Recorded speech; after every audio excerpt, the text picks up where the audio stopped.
What's up, guys? It's your boy Goblins, and welcome back to more Dark Souls 3 stuff. And today I got some awesome news for you. So yesterday, at some point in time later on in the morning or the evening or whatever time, wherever you live, it was different for everyone, of course. Regulation version 1.07 dropped, and that is a new update that fixes a couple different things as far as weapons go, a couple summoning ranges, and all that good stuff as well. Now, once again, we unfortunately have a pretty garbage translation of what that actually means, but I'm going to do my best to let you guys know what's going on. Credit all the people, of course, that have found all the different changes within the patches, and get you guys informed on what the new regulation update actually did. So the original translation that Kamundi posted on Reddit reads, main adjustments: 1. Adjusted the efficiency of the Great Shield category. 2. Adjusted the consuming FP of the magic spell category. 3. Adjusted the efficiency of the category below: Dragon Slayer Axe, Crescent Axe, Dark Drift, Washing Pole, Moonlight Greatsword. 4. Fix the shield penetration rate of some attacks in the Scythe category. 5. Fix the stamina attack of some weapon categories. 6. Improved the matching of the Blade of the Dark Moon and the Blue Sentinel's Covenants. 7. Improved the password matching rate.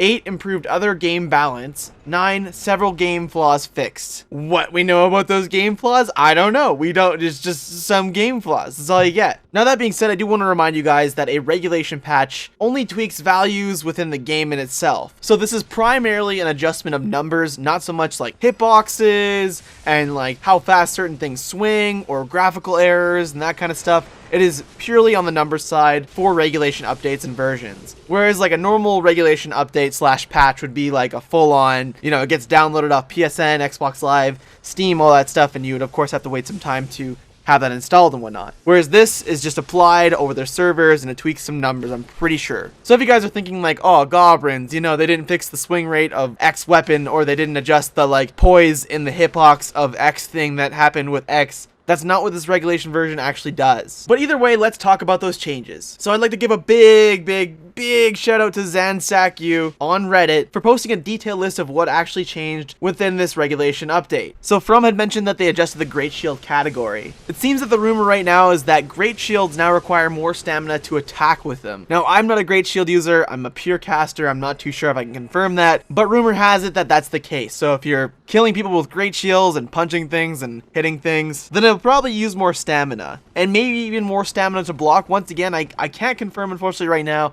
because I don't play a Great Shield build. Now, the next one they mentioned is that they adjusted the consuming FP of the magic spell category. And oh my god, as a caster, I have got some news for you other casters out there. From was like really generous with certain spells, I'll tell you that. I'm just gonna list off the sorceries, miracles, and pyromancies that actually changed in FP value. I'm not gonna mention, of course, the ones that haven't changed, and only the ones that have changed. And like I said, From was pretty fucking generous with some of these FP changes. I'm blown away with it. And another big shout out to Flynn Was Taken on Reddit, who made a very nice list of all the FP changes. If you guys want to check it out, I'll drop it in the description as well, alongside the 1.07 list of changes if you guys want to check it out for yourselves beyond this video. So for all you mages out there that are running sorceries, the Great Soul Arrow got a new FP of 10, it used to be 11. Crystal Homing Soul Mass used to cost 53 FP to cast, now costs 43. Crystal Hail used to cost 25 FP, now costs 19. Soul Spear used to cost 40, and it now costs 32. Crystal Soul Spear used to cost 55, and it now costs 46. White Dragon Breath used to cost 30, and now only costs 25 FP. Soul Stream, another big one too,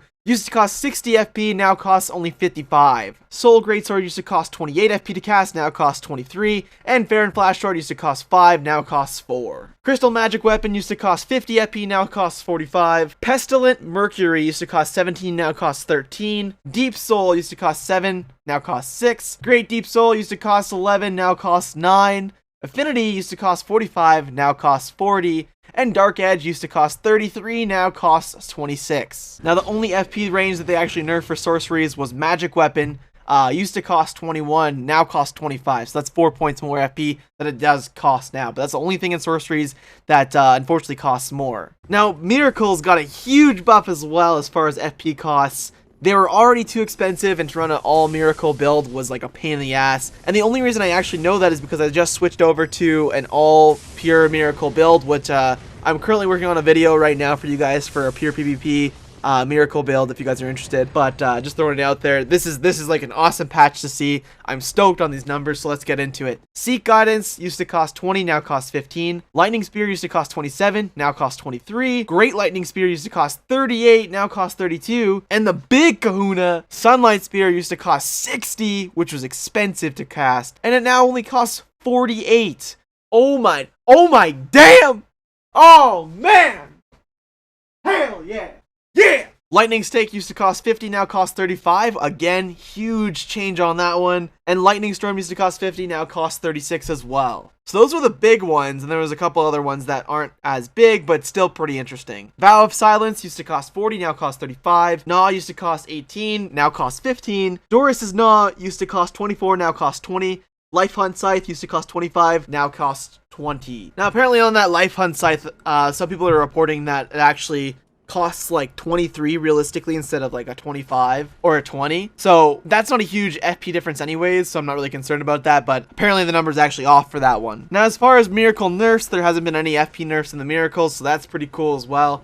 Everything either stayed the same or got better. And like when I mean better, like significantly better. And now the pyromancies, which are my personal favorite. Fireball used to cost 11, now costs 10, so slight difference on that one. Fire Orb also used to cost 15, now costs 14. Once again, smaller difference. Great Combustion used to cost 20, now costs 17 for FP. Poison Mist used to cost 20, now costs 18. Toxic Mist used to cost 30, now costs 24, as well as Acid Surge. Iron Flesh used to cost 45, now costs 40. And Black Flame used to cost 28, now costs 25. Now there is one unfortunate pyromancy that did get nerfed as far as FP costs go, and that is the Great Chaos Fire Orb. So it used to cost 25, now costs 32, making it closer to the Chaos Bed Vestiges FP, which, you know, not a huge deal because pyromancy is fantastic on the FP cost to begin with. But I know some of you guys are going to be like, ah, man, that's not cool. Because I always run Chaos Bed Vestiges, and some people are like, yo, dude, Great Chaos Fireball Orb, though, you know? Costs only 25, better than Chaos Bed Vestiges, damn! Well, this makes it so they're more on par. Really, one's not better than the other now. It all depends on how you play. So that is awesome. Like I said before, you guys know that I mostly play a caster. Like a seriously intense, like tickle me anytime and I die glass cannon. So hearing that changed and some of the spells actually got buffed as far as like FP costs go, I'm ecstatic. I think that's fucking awesome. Now the next thing that they mentioned is that they adjusted the efficiency of the category below, which was Dragon Slayer's Axe, Crescent Axe, Dark Drift Washing Pole, and Moonlight Greatsword. And apparently in the translation, what they actually meant to say was not the Crescent Axe, because the Crescent Axe apparently didn't change at all, but the Black Knight Great Axe. That apparently got adjusted, not the Crescent Axe. Once again, an unfortunate mistranslation in between the patch notes there. And those changes go accordingly as provided by Zansaxu. He tested out the Raw Dragon Slayer's Axe plus 10, which used to have an attack rating of 225 by 180, now goes by 262 and 210. The Refined Washing Pole used to be 215 plus 193 for attack rating, and it now does 206 plus 185, so it got nerfed. The Dark Drift plus 4 used to run 203 plus 122, now runs 210 plus 127. So it did get a buff, and that's pretty good actually, because I don't see many people running Dark Drift, so I think with that increase is probably going to be a little bit more common as well. The Moonlight Greatsword also got a significant buff, so it looks like it used to run 144 plus 11 for hitting physically, and then magically it looks like it would hit for 42 plus 129. Now, it hits for 126 plus 4, so it got a decrease in melee damage. It got an increase in magic damage because now it hits for 238 plus 203, and that looks like that's with 60 intelligence, which is awesome at plus 5. Moonlight Greatsword definitely needed that buff considering not many people use it anymore. Used to be super OP, I remember in Dark Souls 1 during certain regulation patches, and all around is a really cool weapon. I'm glad that got buffed, to be honest. It was already bad enough, like it didn't need to get nerfed any further, so people were like, oh shit, they're gonna nerf this again. But they didn't. They buffed it. That's awesome. And the Black Knight Great Axe used to hit for 376 plus 319, and now hits for 350 plus 297, so once again it did get nerfed. The Zansaxu also mentions that the Black Knight Great Axe apparently costs more stamina per swing, and apparently has been raised by a flat 10 stamina per swing. And the next thing mentioned on the list is fix the shield penetration rate of some attacks in the scythe category. Now, Zansaxi went and ran some tests on that as well, and tested that the Great Scythe plus 9 hits for 70% damage through a shield, which is, whoa, that's a lot of damage through a shield, man. And it would be safe to assume that most scythes will probably have the same damage penetration, because it looks like and reads that it is for the scythe category, meaning all scythes, I would assume. And the next one reads, fix the stamina attack of some weapon categories, and that has to do with, once again, that Black Knight Great Axe. It would seem that they either nerfed or buffed some stamina categories for weapons, one being the most obvious, which was the Black Knight Great Axe. Now, the next thing in the patch notes reads, improved the matching of the Blade of the Dark Moon and the Blue Sentinel's Covenants. Looking at Zansaxi's stats that he tested out, nothing has changed. I'm going to be running some tests by myself and try some of the things that FromSoft recommends that you do for connecting online and stuff like that. But from what I'm reading from day one players is that nothing changed. Once again, it's like about the same. And as you guys know, FromSoft already delivered that whole spiel about, you know, this is what you have to do to get summoned. I mentioned it in that revisited 1.04, 1.06 patch notes. If you guys want to check that out for yourselves, I do talk about connection rates and all that stuff that FromSoft did talk about yesterday as well. But nothing like fucking just like, once again, I'll say it again. I said it in my last video. They don't need to fix like the range that things need to be summoned in. They need to straight up fix the covenants. Give me a blue eye orb in the next DLC and I will be happy. I will be so stoked you don't even know. But yeah, I'm going to run my own tests on that. I'm soul level 105 right now, so I want to see if anything has actually changed, because it looks like nothing's changed. Honestly, in all realness, I can't even like kind of tell you that maybe things have gotten better. It honestly seems like and feels like nothing's changed. Actually, as I'm recording right now, I'm sitting in Aldrich's Faithful Covenant, still waiting to get auto summoned because I want that Archdecon staff. It looks like maybe Farron Watchdogs has gotten like a little bit better, but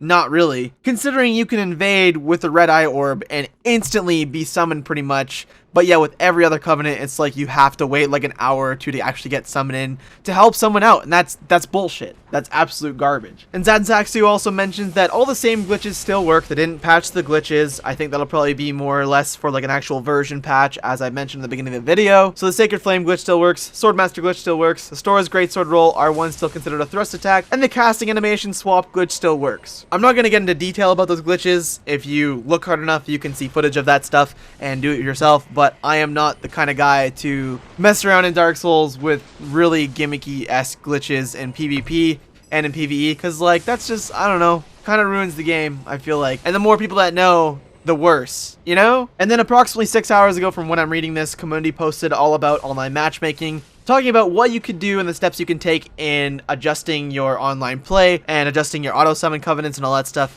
as far as your internet goes and everything. And if you guys are interested in checking that out and trying to maybe get auto summon and fix those covenants up, check out my video from yesterday, which is the video where I talk about regulation version 1.04 and 1.06, where I talk about this stuff as well. And I'll also link this in the description. It's a whole guide in trying to connect online with particular covenants, so I'll drop that in the description for you. But I really did give a pretty good overview in my last video, so please check that out for yourselves. And that is everything that regulation version 1.07 has done. And once again, I'm so stoked on those casting costs. That's awesome for me because, once again, I just started a Faith build. It's good to hear that they're trying to make casters a little bit more relevant, especially pure Faith / Miracle casters. That shit is not easy. I've been running PvP as a pure Miracle caster probably for the last few days now, and it's tough because honestly, your FP just gets absolutely demolished by all these casting costs that are put on miracles. And now it's not as bad, so that's awesome. And that's all the stuff I got to talk about for today, guys. As I always say, drop a like for your boy, Goblins. And stay tuned for more Dark Souls 3 stuff, of course. Right now, I am working on a all-faith pure miracle build, as I did my pyromancer build. Just trying to get that Archdecon staff because I'd like to play around with that a little bit more as well, maybe for the video. But of course, stay tuned for that. So with that being said and done, take it easy, guys. Have a general good, and I'll see you later. Peace out!